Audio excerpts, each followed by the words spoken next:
Hello friends, இப்போ பாருங்கள் சூப்பராக தோசை வந்து சுட்டுட்ருக்கோம்.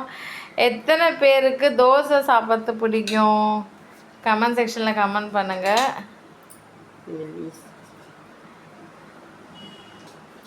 இந்த தோசைகள் வந்து வாங்கி எப்படியும் ஒரு வருஷம் இருக்கும். ஆனால் நல்லா வருது இல்லை தோசை, சூப்பராக வருது. நல்லா மெல்லிஸாக வரும், நல்லா பெரிய தோசையும் வரும். இது என்ன சைஸ்னால் 12 நம்பர்னு சொல்கிறாங்க, 12ஆம் நம்பர் தோசைக்கல்லுன்னு சொல்கிறாங்க. இது இந்தோலியம்னு சொல்லுவாங்க இல்லையா, அந்த தோசைக்கல் 600 தான் கொடுத்து வாங்கணும். இதுவும் இன்ஸ்டால்மெண்ட்டில் வாங்கினது தான். வாரம் 100 கொடுத்தா போதும்னு சொல்லிட்டு கொடுத்துட்டு போனாங்க. ஆக்சுவலாக எங்ககிட்ட நிறைய தோசை தவா அது இதுன்னு நிறைய இருக்குது.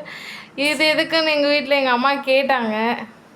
சரி, இதில் ஏதோ இந்தோலியம்னு சொல்லி கொடுக்குறாங்க, ட்ரை பண்ணலாம், தோசை எப்படி வருது அப்படின்னு பார்க்கலான்னு சொல்லிட்டு வாங்கினோம். பட் சும்மா சொல்லக்கூடாது, நிஜமாகவே ஒர்த்து தான். 600 ருபீஸ்க்கு